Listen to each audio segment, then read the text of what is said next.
Hello, everyone, and welcome. Thank you so much for joining me today. I am Bobby Rossiter, co-founder of Irie Camp Jamaica, and I am here on Story Sunday to read you one of the books that my kids have been enjoying.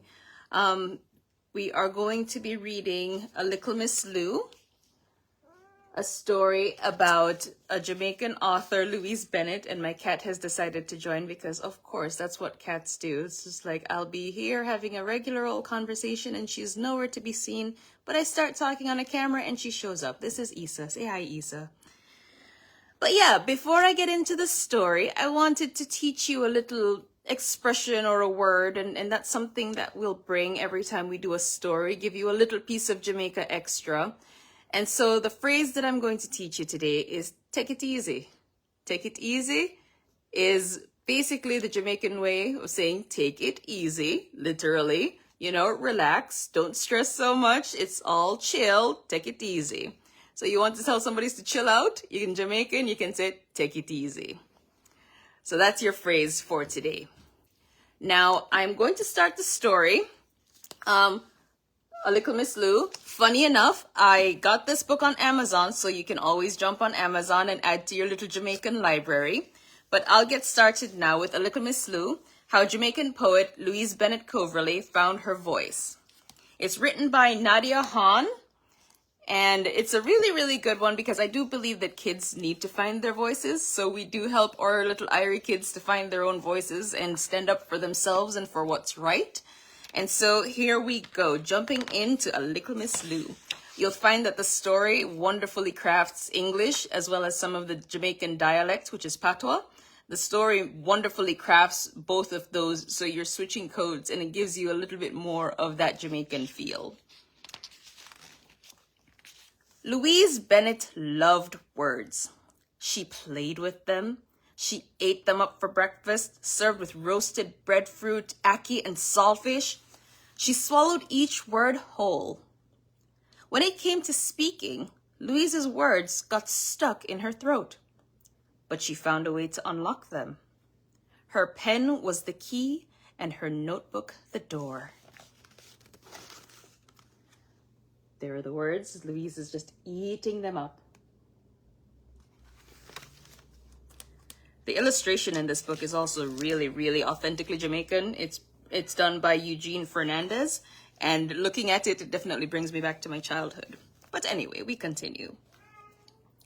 At school, Louise's teacher thought that words had to click like clacking wheels, and that sentences should line up like the tramcar tracks in Kingston. Louise got good grades, but she wanted more.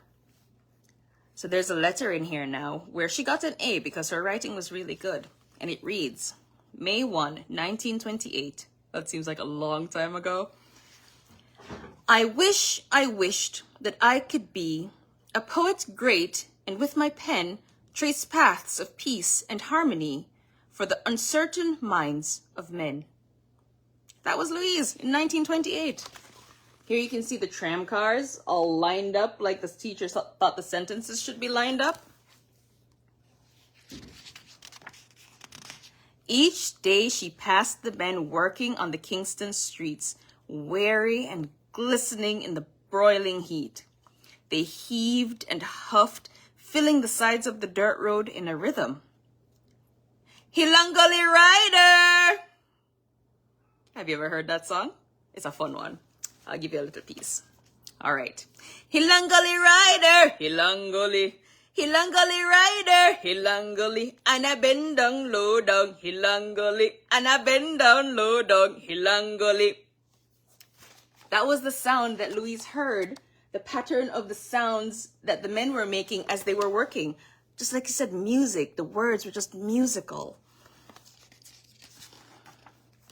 At school, Louise tried to find the bendung lodung of the men's shovels. She wanted to hear their songs on the paper, the bass in her pen, the drum from their words. Louise was lost in her thoughts, wondering what voice she should listen to. The one with the words that lined up like schoolgirls in starched uniforms, or that other voice? Louise Bennett, her teacher called. You need to be writing. Uh-oh, I think Louise was daydreaming.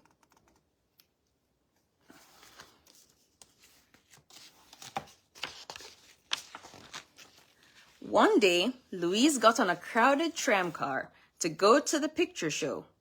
She saw a little space at the back between some market women holding their wares. "Spread out yourself, Deliza," one woman warned the other. "Dress woman a come." Like a Dr. Bird's wings, the words tickled Louise's ear, and like peanut drops, they stuck. See the market women? Oh, this is a Dr. Bird. You might recognize it. It's on the IRI Camp Jamaica logo. The Dr. Bird is a hummingbird with those two tails. Fun fact, that's the male of the species. Anywho, that evening, Louise sat down to do her homework. The special words snuck into the margins of her notebook pages. Something smart, something clever. "What's this?" her teacher asked in class the next morning. "This is not fit for a top school. It is certainly not why your mother sent you here." Oh. Uh-oh. Louise isn't feeling very happy right now, is she? At home, as her mother worked, Louise watched the peelhead jankras sitting in the treetops. They reminded her of the stories she heard during visits to her grandmother in St. Mary. Louise had listened to the country people singing, "Elena anar mumago agrong. Elena start ball for our belly." Louise held her stomach too, remembering her day at school. "Everything all right, Bubsy?" said Mummy as she moved the cloth under the sewing machine's darting needle, stitching the fabric together. There's Louise and her grandma, and then her mom on the sewing machine.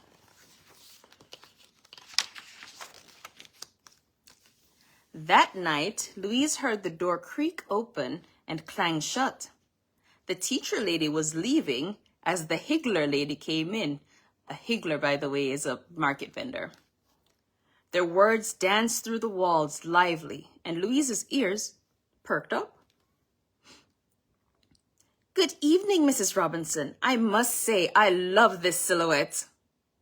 "Come here, Ma." "Nah, miss, the frock fit you nice." "Mrs. Robinson, you have outdone yourself once again." That style we're in now." Louise drifted off to the rhythm of Mummy's heeled shoe hitting the tiled floor and lifting the pedal.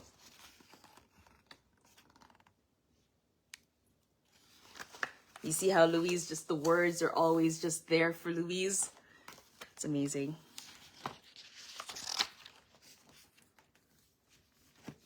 "Get all your things, babes," her mother said the next day. "You're going to a new school." Louise was shocked, but she looked at the name of her new school. She loved it immediately. EXCELSIOR. The letters tasted like the crisp water crackers she loved to eat with Mummy's thick Saturday pumpkin soup. I have another letter here from Louise. September 12, 1928. It was a warm September day. Along North Street, I made my way. I stopped at the gate and heaved a sigh. One word caught my eye: Excelsior. So here's Louise's new school. And it's a school that's still around.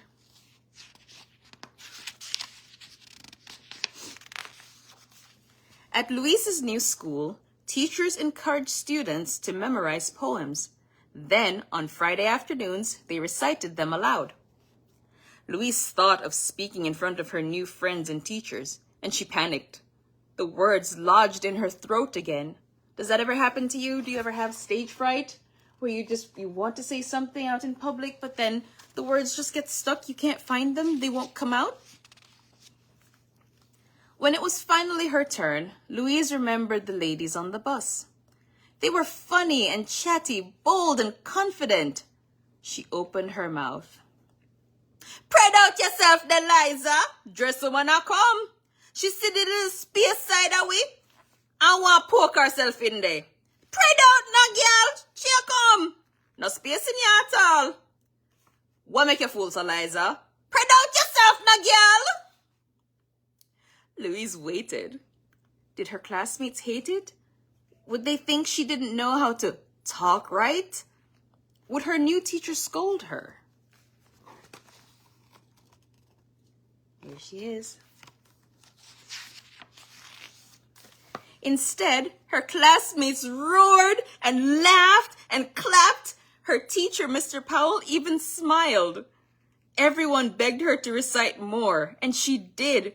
A new poem every single week. Louise had finally found a safe space to share her beloved words. Look at that. Everybody's enjoying the poem that Louise just read. Isn't that exciting how we can just lift each other up? And you know what? One day, Louise would take all of those delicious words to the world. If you're curious, you can actually Google Louise Bennett. She did get married and her last name became Coverley, but you can Google Louise Bennett and find some of her poems. There are several that we share with the kids, and maybe one of these story times we'll do another Miss Lou poem. But that's our story for today, a Likkle Miss Lou.